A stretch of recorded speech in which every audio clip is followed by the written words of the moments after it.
제게는 가족보다 더 가깝다고 생각했고 제 인생이 끝날 때까지 평생 함께할 줄 알았던 친구가 있습니다. 하지만 그런 친구에게 저는 결국 배신을 당하고 말았습니다. 친구와 저는 흔히 말하는 어릴 적부터의 친구 사이는 아니었지만 그 누구보다도 서로를 가장 잘 알고 가까웠다고 생각했고 또 의지했었던 사이였죠. 우선 저는 30대 초반이며 서울 토박이로 생활을 하고 있습니다. 그 친구를 처음 알게 된 지도 벌써 10년이 훌쩍 넘은 얘기죠. 친구를 처음 알게 되었을 때는 대학교 때 시절 알게 되었습니다. 처음 대학교를 가는 날 마치 학창시절처럼 낯선 사람들이 가득했죠. 그런데 제 옆자리에 앉았었던 그 친구는 제게 먼저 말을 건넸습니다. 자신은 어릴 때부터 제주도에서 자라서 낯선 환경이라 저에게 잘 부탁한다고 하더라고요. 근데 저도 서울에 살았을 뿐이지 여기 있는 모든 게 다 낯설고 부담스러운데 이런 부탁을 하니 뭔가 부담스럽긴 했지만 반갑기는 하더라고요. 근데 그 친구의 성격은 그렇게 타고난 사람이었죠. 처음 보는 사람에게도 아무렇지 않게 다가가는 그런 성격의 친구였습니다. 그때 당시에는 저도 너무 부담스러운 자리였기에 말을 걸어주니까 고마웠습니다.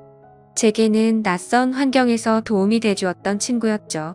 그 친구와 저는 어떻게 보면 아무도 모르는 낯선 사람들 가운데 처음으로 친구가 된 셈이었습니다.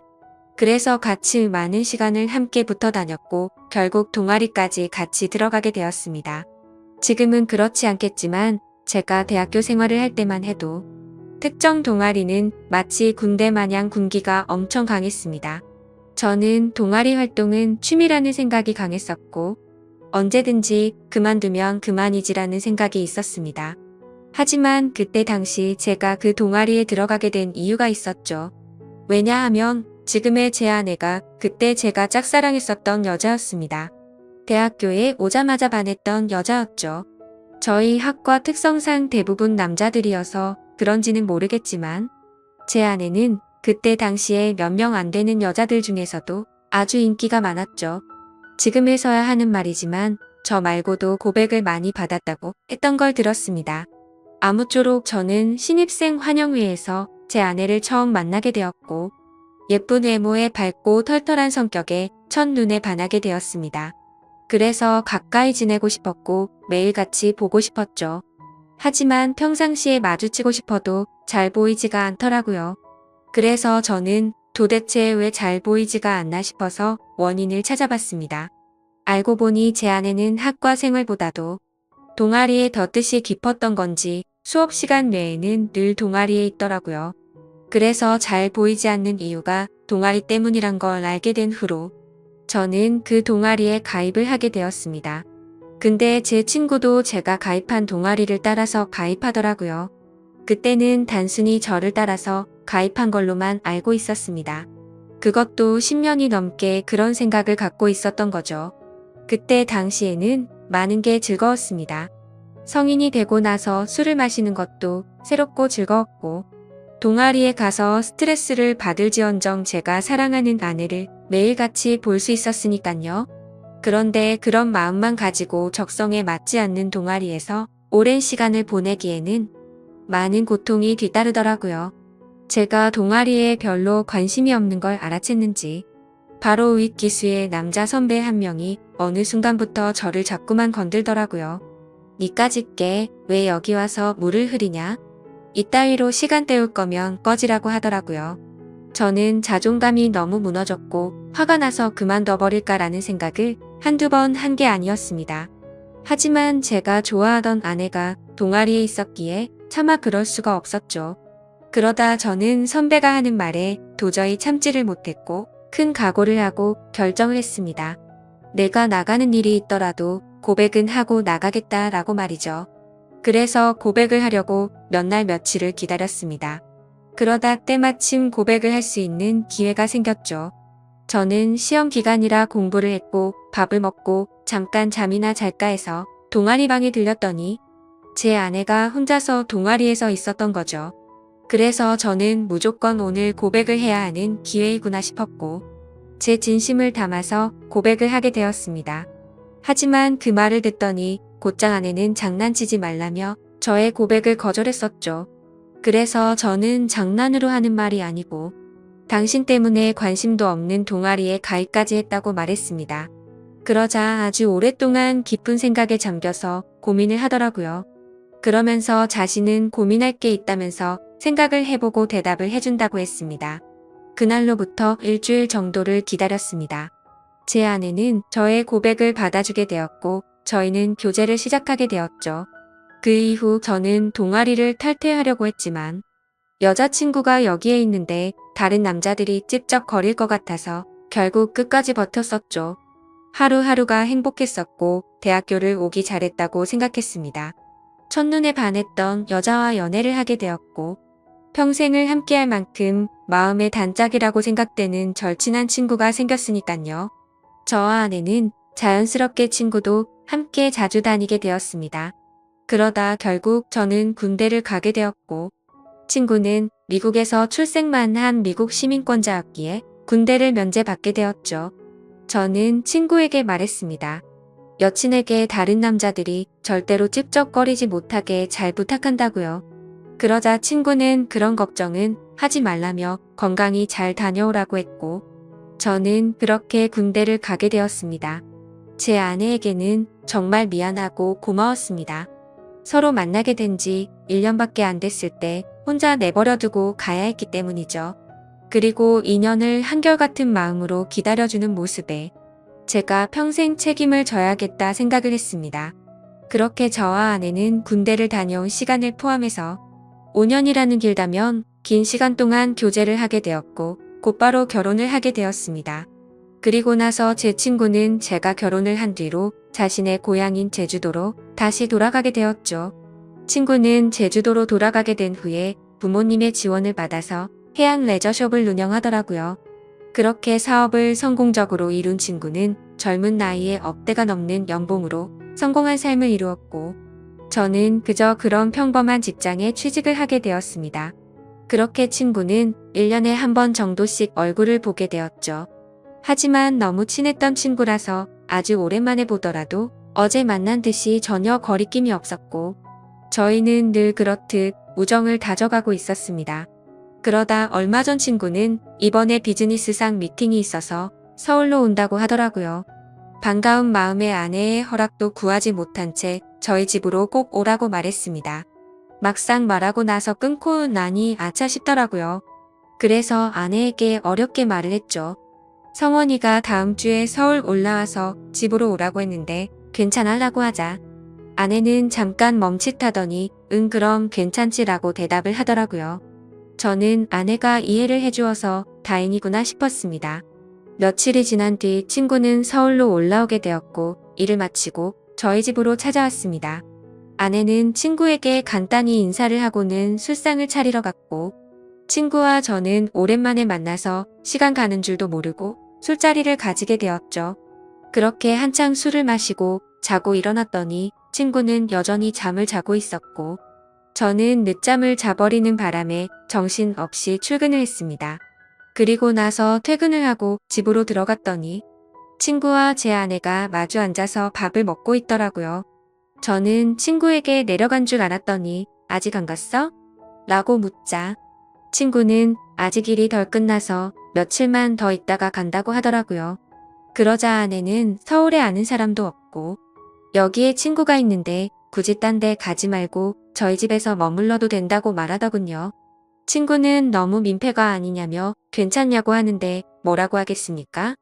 아내도 괜찮다고 하는데 친구가 되어 가지고 다른데 가서 자라고 할 수도 없었죠. 저도 네가 괜찮으면 여기에서 지내도 된다고 했고 친구는 곧바로 고맙다고 대답을 했습니다. 아내는 저도 앉아서 같이 밥 먹자며 밥을 차려주는데 뭔가 기분이 이상하더군요. 열심히 일하고 집에 들어왔더니 아무리 친구라지만 아내와 단둘이서 밥을 먹고 있다는 게 찜찜했습니다. 하지만 제가 너무 과하게 생각하는 거 아닌가 싶어 그냥 그러려니 할 수밖에 없었죠.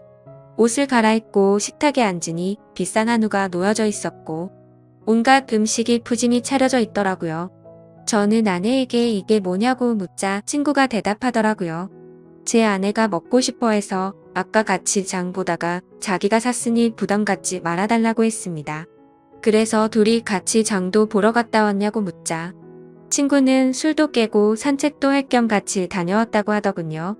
아무리 친한 친구라도 그렇지 이건 아니다 싶었고 그때부터는 기분이 좋지가 않았습니다. 그리고는 그날은 평소에 술은 입에도 대지 않던 아내도 합세하여 셋이서 술을 마시게 되었죠. 어느 정도 술이 들어가자 갑자기 아내는 친구에게 온갖 칭찬을 하더군요. 어떻게 너는 나이가 먹어도 아직도 예전 그 모습 그대로냐며 섬에 살아서 그런지 피부도 까무잡잡한 게 왜 이렇게 몸이 좋냐며 묻더라고요. 그러자 친구는 만져볼래? 하면서 힘을 주더니 그걸 또 만져보고 아내는 좋다고 웃더라고요. 그때부터는 그냥 기분이 더러웠습니다. 남편을 옆에 두고 이것들이 무슨 짓거린가 싶었죠. 저는 조용히 술만 마셔댔고 친구와 아내는 약간은 제 눈치를 본 건지 화제거리를 돌리더군요. 아내는 친구에게 요즘 경기도 안 좋을 텐데 제주도에도 피해가 크지 않냐며 물었고 친구는 자신이 하는 사업은 관광지 특혜를 받아서 그런지 크게 영향을 받지 않아 딱히 문제가 없다고 하더라고요. 그러면서 다음에 저와 같이 여행을 오면 풀코스로 관광을 시켜준다고 하더니 다른 거 걱정 말고 비행기만 타고 넘어오라며 말하더군요. 아내는 그 말에 좋다고 싱글벙글 웃는데 그때 저는 할 말이 없었습니다. 사실 아내에게 미안한 일이 있었던지라 거기다 대고 제가 뭐라고 말도 못했었죠. 결혼하고 얼마 지나지 않은 시점에 저는 지인의 권유에 투자를 하게 되었고 결국에는 사기를 당했습니다.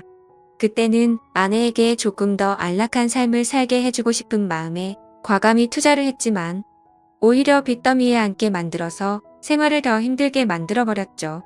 그래서 비싼 한우 같은 건 꿈도 꾸지 못했고 여행이라고는 신혼여행 이후로 단 한 번도 가지 않았으니 저는 도저히 할 말이 없었습니다. 기분도 좋지 않고 화를 내기도 애매한 마음에 그만 자리를 끝내고 싶었죠. 그래서 저는 제가 자리에서 일어나면 술자리가 끝날 줄 알고 말했습니다. 오늘은 피곤해서 먼저 일어날게 라고 했더니 친구는 벌써 자려고? 아쉬운데 조금 더 마시지 하더니 그럼 피곤할 텐데 먼저 들어가서 쉬어 우리는 조금만 더 마실게 라고 하더군요. 그러자 아내도 일어날 생각이 없는지 내일은 지각하지 말고 알람 꼭 맞춰놓고 자라고 하더라고요. 속으로 진짜 부글부글 끓었습니다. 자존심이 상해서 다시 앉기도 뭐했고 그냥 샤워를 해버리고는 자러 먼저 들어갔습니다. 그런데 그 기분으로 잠이 올 리가 없죠. 자정이 다 되어갈 때까지 그 둘은 하하호 웃으며 떠드는데 친구고 뭐고 엎어버릴까 싶었지만 너무 쪼잔해지는 것 같아서 그냥 참고 있었습니다. 그렇게 잠에 못 들고 누워있는데 갑자기 작게 들리던 소리조차 들리지 않더라고요. 그러더니 1분 정도가 지나자 의자 빼는 소리가 들렸고 설거지를 하는 소리가 들렸습니다. 그래서 저는 물을 마시는 척하면서 거실로 나가봤더니 아내는 설거지를 하고 있었고 친구는 보이지가 않았습니다. 친구는 어디 갔냐고 물었더니 담배 피러 나갔다고 하더니 저보고 아직 안 잤냐고 묻더라고요. 저는 목이 말라서 잠이 깼다며 물을 마시고 방으로 들어갔고 아내는 설거지를 끝마치고는 방으로 들어오더군요. 그날 밤 저는 자는 둥 마는 둥 너무 짜증이 나서 잠을 뒤척였고 다음날 굳이 자고 있는 친구를 깨워서 집 밖으로 데리고 나왔죠. 친구에게는 거짓말이라도 해서 내보내야 되겠다 싶어서 말했습니다. 진짜 미안한데 아무래도 아내가 조금 불편해하는 것 같다고 했더니 친구는 아 그랬구나. 내가 너무 눈치가 없었지 라며 미안하다고 하더군요. 그러더니 어차피 오늘 저녁에 내려가려고 했다면서 미팅 다녀와서 저녁에 들어올 것 같은데 그때 짐 챙겨서 나간다고 하더라고요. 저는 그래서 오늘 나도 외부 미팅이 있어서 저녁에 얼굴은 못 볼 것 같다고 했습니다. 항상 미팅 끝나고 술자리를 하는 자리라 늦을 것 같은데 조심히 내려가라고 미리 작별 인사를 했습니다. 그렇게 인사를 마치고 친구는 미팅이 있다면서 택시를 타고 갔고 저도 회사로 출근을 했습니다. 그런데 괜히 쓸데없이 늦게 들어간다고 말한 것 같아서 계속해서 찜찜하더라고요. 오늘 외부 미팅을 갔다가 술자리를 가지면 절대로 빠질 수가 없는 자리였기 때문이죠. 그러면서 어제 아내와 친구가 나눴던 대화도 다시 떠올랐고 참아해선 안 될 상상까지 들더라고요. 그런 말도 안 되는 상상을 하다 보니 제 정신이 아니었던 건지 집에다가 카메라라도 설치해야겠다 싶었습니다. 이미 온갖 더러운 생각을 가진 저는 밥 생각도 없었고 점심시간을 이용해서 초소형 카메라를 사서 집으로 갔습니다. 아내는 항상 그 시간에는 운동을 가는 시간이라 집은 역시나 비워져 있더라고요. 저는 얼른 안방에 카메라를 설치했고 다시 회사로 돌아갔습니다. 그렇게 저녁이 되었고 친구와 아내에게 연락을 했습니다. 친구는 지금 미팅이 일찍 끝나서 비행기를 타러 간다며 다음에 보자고 대답을 했고 아내는 친구 배웅해주고 집에서 쉬고 있다고 대답을 하더라고요. 그래서 저는 내가 너무 제정신이 아니었구나 생각을 하면서 괜히 쓸데없는 돈 썼네 싶었습니다. 그렇게 저는 외부 미팅을 갖고 술자리를 마친 뒤에 집으로 들어갔습니다. 항상 그 자리는 만취 상태가 될 때까지 마시는 자리였기에 그날도 저는 만취 상태가 되어 있었죠. 집으로 들어가 보니 친구는 없었고 그 정신없는 와중에도 뭔가 찜찜한 기분이 풀린 것 같고 좋더라고요. 그렇게 저는 침대에 눕자마자 곧바로 잠이 들었고 아침에 일어나자마자 또 정신없이 출근을 했습니다. 그렇게 하루 종일 일을 하고 있다가 아차 싶더군요. 어제 설치한 카메라를 회수 못한 게 생각이 났던 거죠. 혹시라도 아내가 알아차리면 엄청나게 큰 싸움으로 번질 것 같아서 퇴근하자마자 빨리 치워야겠다라고 생각을 했습니다. 그래서 저는 퇴근하자마자 곧장 집으로 들어갔더니 아내가 집에 없더군요. 아내에게 전화를 했지만 받지를 않았고 어디 갔냐고 카톡을 보냈지만 답장이 없더라고요. 그래서 일단 아내가 들어오기 전에 카메라를 치워야겠다 싶어서 뺐습니다. 근데 아내는 2시간이 넘도록 전화도 오지 않고 카톡 답장도 오지가 않았습니다. 슬슬 짜증이 나기 시작했고 진짜 아내가 바람이라도 났나 싶었죠. 그래서 저는 갑자기 카메라 생각이 번뜩 났고 저장된 영상을 돌려봤습니다. 근데 정말 너무 충격적인 장면들이 그대로 녹화되어 있더군요. 제가 카메라를 설치하고 집 밖으로 나간 지 2시간 정도가 지나자 남자 여자 목소리가 들려오더니 제 아내와 친구는 방으로 키스를 하면서 들어왔습니다. 정말 그 모습을 보는 순간 바로 욕이 튀어나왔고 소리를 질러댔습니다. 그 둘은 자연스럽다는 듯이 제 침대에 누워서 스킨십을 하는데 너무 역겨워서 도저히 보질 못하겠더군요. 그래서 빨리 감기로 넘겨버렸고 오늘 날짜로 찍힌 영상을 봤더니 제주도로 내려갔다던 친구놈이 또 아내와 제 방으로 들어오는 겁니다.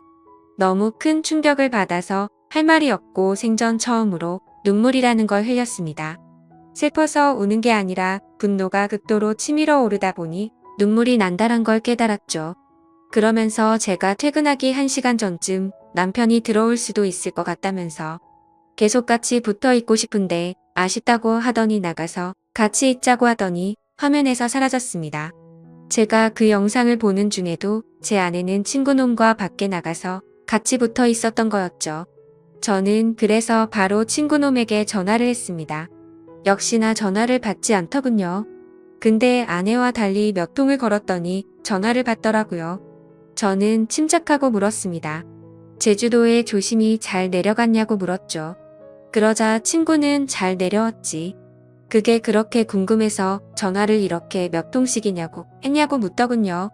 그 말을 듣고 있는데 아내에게서 카톡이 바로 오더군요. 친구랑 오랜만에 만나서 영화를 보고 있다고 거짓말을 아주 자연스럽게 하더라고요. 카톡을 보자마자 더 이상 저는 분노를 참을 수가 없었고 곧바로 욕을 했고 소리를 질렀습니다. 네가 내 친구라는 놈이 어떻게 내 아내랑 바람을 필 수 있냐고 했죠. 그놈은 당황하면서 무슨 소리냐며 무슨 근거로 그런 말도 안 되는 소리를 하냐고 하더라고요. 저는 그래서 내가 전에 집에 도둑 들 것 같아서 카메라 설치해놨는데 이건 몰랐냐고 욕을 하니까 갑자기 아무 말이 없더니 전화를 끊더군요. 아내도 곧바로 카톡이 더 이상 오지 않았고 2명 다 전화며 카톡이며 제 연락을 무시하고 받지를 않고 폰을 꺼버렸습니다. 이게 바로 며칠 전에 벌어진 말도 안 되는 상황입니다. 어떻게 이런 일이 벌어질 수가 있는지 너무 충격적이어서 말도 제대로 나오지를 않습니다. 이미 장인 장모님께 연락해서 있는 사실 그대로를 말한 상태이고요. 더 웃긴 건 친구놈은 죄다 거짓말투성인 정신 나간 놈이었습니다. 친구 놈이 운영하고 있다는 해양 레저숍의 연락처를 알아내서 전화를 해보니 전화가 되지 않더라고요. 그래서 저는 로드뷰를 이용해서 그 위치를 찾아냈고 근처에 있는 가게에 연락을 해서 물어봤습니다. 정말 죄송한데 제가 급한 일이 있어서 그런데 그쪽 옆에 있는 해양 레저숍 혹시 문을 열었냐고 했더니 이미 폐업한 지 몇 달이 됐다고 하더라고요. 그리고 너무 답답한 마음에 대학 시절 같이 알던 친구에게 연락을 했더니 결국 설마 했는데 그 둘이 사고를 칠 것 같더니 일을 냈구나 라고 말하더군요. 무슨 말이냐고 물어보니 제가 군대에 갔을 때도 이 둘은 매일같이 붙어 다녔다고 하더라고요. 그래서 주변에서 이상하게 보긴 했지만 딱히 스킨십을 하고 이랬던 건 아니었고 제가 있을 때도 셋이서 자주 다녔기에 그냥 친구 사이로 같이 다니는구나 했답니다. 도대체 어떻게 사람이 이런 거짓말을 아무렇지 않게 할 수가 있을까요? 아내는 그 친구놈의 재력이 부러워서 정신이 나갔던 건지 아니면 대학 시절부터 그놈에게 마음이 있었던 건지 알 수가 없고 이제는 알고 싶지도 않네요. 아무튼 이것들을 용서할 생각은 절대로 없고 연락이 되는 대로 곧바로 모든 사실을 알려주고는 이혼을 하려고 합니다. 혹시라도 더 큰 복수를 할 수 있는 방법은 없을까요? 정말 손이 덜덜 떨리고 너무 열이 받아서 속 시원하게 복수를 하고 싶은 심정입니다. 너무 흥분해서 쓴 글이라 엉망진창인데 읽어주셔서 감사합니다.